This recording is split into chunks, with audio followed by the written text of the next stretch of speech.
أنا القصة دي جازت لي ودي يعني سبحان الله في أمور ما هو تكاسل منا أو عدم التفات. كبير السن اللي تتوفى زوجته ولا سبحان الله يصير عليها أمر من أمور الدنيا، يجب أن أبنائه يلتفتون له يعني تلقاهم يظنون خلاص يأكل ويشرب هذا وبس.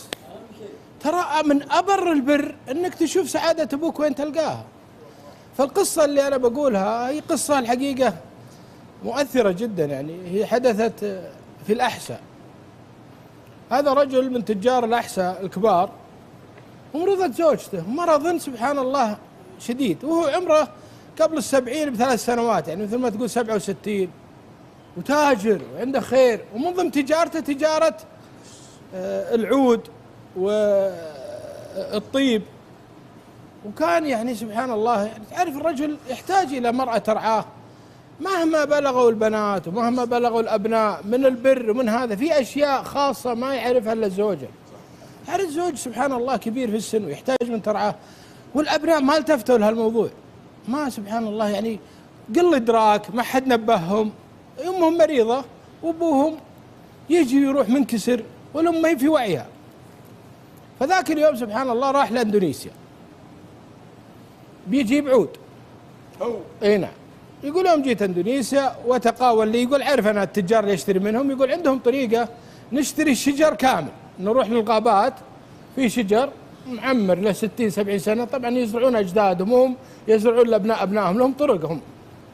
فيقول شفت لي كم شجره وشريتها.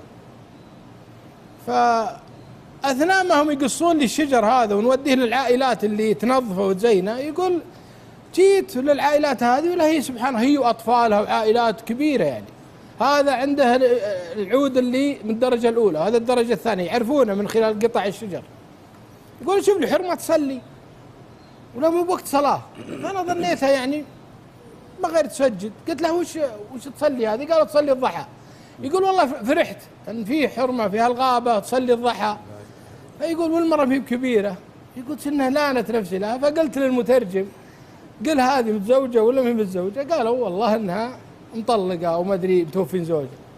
قلت تقبل فيني اني اتزوجها؟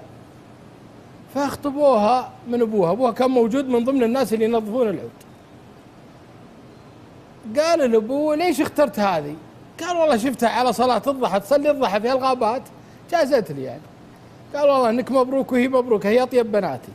ما شاء الله. سبحان الله دفع له ما ادري 5000 ريال وتزوجها، وخذ له مثل ما تقول غريفة عندهم، ودخل على المرأة وصار يشرف على تقطيع العود، لأن ترى مهم جدا موضوع من ارتفاع سعر العود، ترى في تنظيفه وتقطيعه، ترى مو في نفس شراء الشجرة. يا سلام. يقول سبحان الله قعدت واستانست مع المرأة، لا تعرف عربي ولا تعرف ولا هو يعرف ولا تعرف انجليزي، يعني ما تعرف الا لغتها، فبالإشارة لكنها جاز لي دينها. قعدت معها، كان المفروض اجلس اسبوعين، قعدت شهر.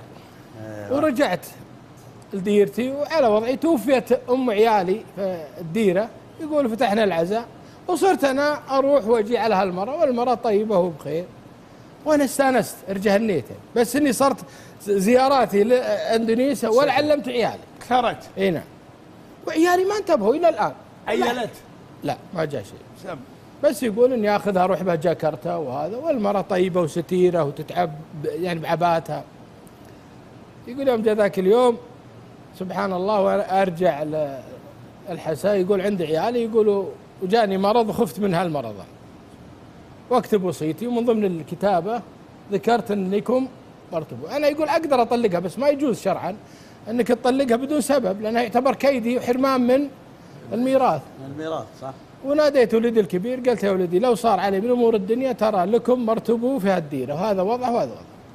قال ابوي معرس؟ قال والله بالحلال يعني ما الإنسان يعني.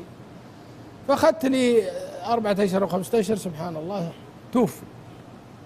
هنا بدأ دور الأبناء، اجتمعوا ترى أبونا معرس وهذا وضعه وهذا، قالوا لازم شرعية يعني. فيوم اجمعوا المبلغ صار نصيبها 2,500,000 ريال في هالحدود.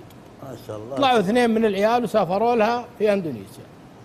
في القرية دائية في وسط غابات، يوم جو وهي ما تدري وين فلانه؟ قالوا هذه فلانه. جو سلموا عليها وقالوا ترى العلم سلامتك، ترى احنا عيال الرجال هذا، وين ابوكم؟ قامت تبكي، يقول بكت بكاء عجيب يعني. الله المستعان.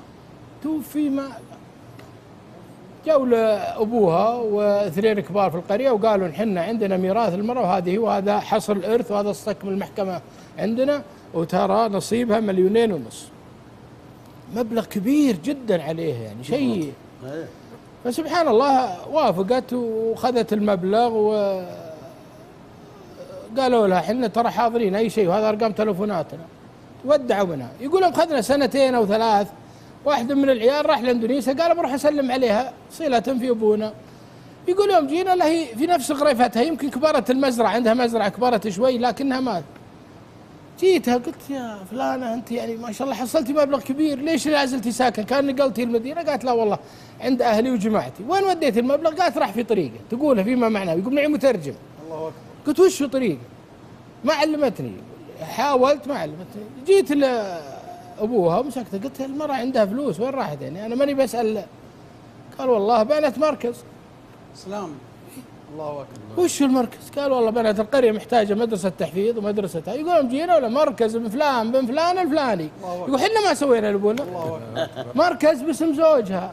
الله اكبر. اي والله يا ابو. اي والله سمعت القصه هذه صحيح. اي نعم. يقول حطت مركز باسم زوجها وابنائه وزوجته، ولا في طال عمرك مدرسه اولاد ومدرسه بنات، وطال عمرك اي حطت دكاكين ريعها على الدعاة اللي قائمين على المسجد وعلى إمام المسجد. يا سلام. وش المرأة هذه من وين جت هذه؟ فسبحان الله يقول حتى ذكر الأبو قال إن كل القرية اللي فيها أعطت كل بيت $1000، وزعت عليهم هدية هذه $1000. يقول والله وقبل راسها واتشكر منها ويقول قلت والله الشيء اللي انت سويته كانت انا ادور الاخره. يا سلام. الصلاح كله بركه. فسبحان الله يقولوا المركز قائم هناك في المنطقة. يقولوا المرأة لا حية موجودة والرسائل. أنا في زيارتي الأخيرة يعلموني القصة هذه ناس. يا سلام يا سلام. فالشاهد سبحان الله يا أخوان، أنا أبي أشير إلى موضوع مهم اللي بديت فيه. لما تشوف والدك وتشوف كبير في السن عندك محتاج إلى عناية، زوجته مريضة، زوجته متوفية، بادر لأبوك. هذا من أبر البر. مو سواليف انك عايش معه تجيب له هديه ولا تجيب له ولا تمزر جوله ولا تجيب له اكل. هو ما يبي هالشيء هذا. في امور داخليه ما يفهمها الا الانسان النبيل. وترى ربي سبحانه وتعالى حط عند العيال بعضهم نباهه، يشوف حاجه ابوه الداخليه. بادر انت بيدك لا بيد عمر، لا تخليه هو يروح يدور شيء ما تبونه انت. يا سلام يا سلام. اخطب له، شوف له مرته مناسبه له. انت عارف ان ابوك وعارف ان عاداته وعارف تقاليده وعارف الاشياء اللي يحب. تلقى له مرة ستيرة وتخطبها لأبوك. والله العظيم يمكن دعوة نص الليل والفرح اللي دخلتها فيه إن الله يستجيب كل شيء لك. هذا اللي أحب أنوه علينا. ضروري يا أخوان تنتبهوا لأباكم، تنتبهوا للناس كبار السن إذا كان عنده مرة مريضة ولا مرة ترى يحتاج مثل ما يحتاج أي إنسان.